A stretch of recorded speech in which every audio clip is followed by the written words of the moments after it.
Bitcoin plunges below 41,000 as sell the Bitcoin ETF news wins the day. Large inflows in the new spot Bitcoin ETFs have been sizably offset by outflows from not just the GBTC, but other global Bitcoin related ETPs. So just for the point of accuracy, Bitcoin, I don't want to be that guy. I'm a Bitcoin investor, but in the short term, it is looking a bit weak. Obviously, it ripped, consolidated, had the breakout in anticipation of the ETF approval, then got smacked, and it got on the bottom side of its EMA cloud, not holding 48 EMA, and now it's even getting below this trend line. So in the short term, things are looking a little bit bearish. Now, obviously, I'm not saying that in a gleeful manner. I am long on Bitcoin. I would prefer that it goes up and up and up. But just to be honest about potential short-term movement, looks like the bears might have a bit of control. Bitcoin as of now is worth 800 billion, and the overall crypto sector is worth 1.64.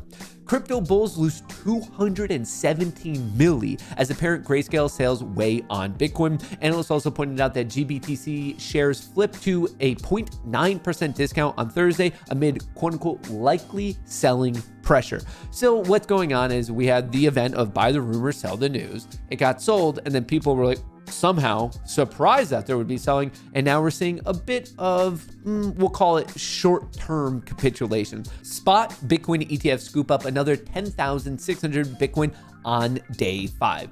So this is kind of interesting. On Twitter, you can follow CC15 Capital, final day 5 update for 117 of just how the flows are going. Obviously, BlackRock is kind of leading the path, but I think the most interesting breakdown is actually from Eric Balachunas, who is an expert ETF dude. He does commentary for Bloomberg. This is interesting. The newborn 9 actually saw a 34% jump in volume today versus yesterday. Normally with a hyped up launch, you see volume steadily decrease each day. Rarely see it reverse back up.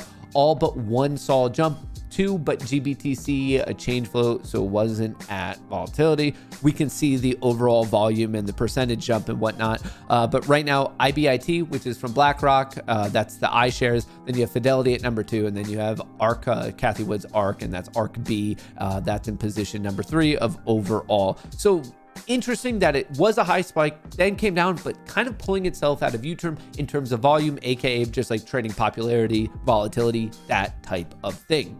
Bitcoin instantly topped silver in ETF market and trails only gold among commodities. So when we're talking about popularity, this actually kind of tells you what's going on. Remember, the spot Bitcoin ETF was approved back in 2005. That's the only one right now that is beating out Bitcoin, is the gold. Silver ETFs only have 11 billion, while Bitcoin is almost 3x that at 30 billion. So that kind of just gives you an idea of how much money is flowing into it. And a lot of it has to do with the Grayscale Bitcoin Trust that's been built up over the past couple of years, bringing in, I think, 29 billion itself, just absolutely phenomenal. Now, I just want to give everyone a little bit of a reminder of this concept. Remember, the next big event in the world of Bitcoin is the halving, should be happening, I believe, on April 13th. And a lot of people like to pay attention to this rough 4-year cycle. So when you look at the 4 years, like continually overlaying the 4 years on each other, this is a great graphic. So you can kind of see what happened down the blue line. This was happening in 2015. The red line was 2018. And obviously now we are at another halving of 2022. So just like obviously the start and then playing the 4 years out, obviously the preceding time. So just looking at the block and whatnot, and we kind of see what happens at the halving of the push up for many blocks. Remember, the 4 years thing is just an estimate. It actually really happens every 210,000 blocks. And it just so happens to be that roughly we're adding a new block every 10 minutes. So if you do that math out, it's about 4 years. So that's why the timing is a little bit off. But anyway, I really love this layout of the price action on a relative basis, a percentage basis, into the halving and what happens right after the halving for another big chunk of blocks. Just something to consider. Is this a guarantee for the future? No, but I still like the odds of Bitcoin becoming a more popular, more valuable asset as people worldwide learn more about the craziness of central banks and monetary policy and the fact that humans are fallible, while crypto is much more run by just perfect mathematical algorithms where there's no like hemming and hawing, guessing, and just human error, I guess is the best way to put it.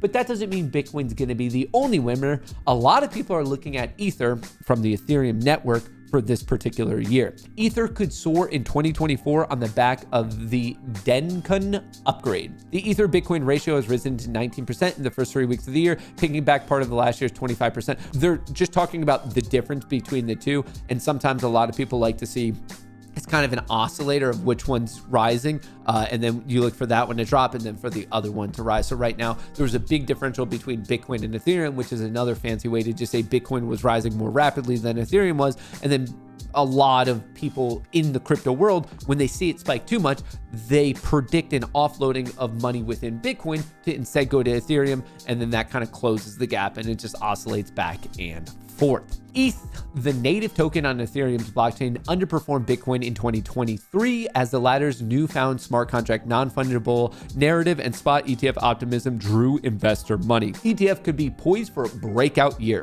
Last week's Bitcoin ETF news proved to be a boon for Ethereum, which briefly peaked above 2,700, reaching its highest price since May of 22. And there are reasons to be even more optimistic about ETH's near-term future. For one, several of the firms behind Bitcoin ETFs, including BlackRock and Van Eck, are also plotting Ether-based spot ETFs, which would obviously be another exciting thing. I just want you to know, as of today, there have been applications and the SEC has already kicked the can down the road and saying, hey, we need more time to make this decision here. In addition, Ethereum's upcoming upgrade, which aims to improve the mainnet scalability by introducing quote unquote data blobs, could galvanize investor interest in the cryptocurrency. The upgrade went live on Ethereum's Kohrs testnet earlier this week. There were some issues with it. I was reading into the results, so it's not like the flip is going to be switched today when you're watching this. A blob is a temporary transaction data memory typically related to the layer 2 solution that can be attached to Ethereum. Following the upgrade to the mainnet, the network will only need to confirm the correctness of the blob data attached to the block rather than verify each transaction, helping reduce congestion and network fees. It seems like the major development goal for Ethereum right now is speed it up and make it cheaper, and that's what this is doing. Ethereum's upgrade began initial tests on Wednesday, and its coming months is expected to implement EIP 4844, which some ETH watchers predict could help reduce the network's fees by 90% or more. So this isn't just a small thing. This is big, because one of the biggest issues with Ethereum, especially on a relative basis to other competitors, is the fee, the gas fees. When you can reduce the fees by 90%, that's obviously a narrative shifting upgrade. So just something to consider. I myself,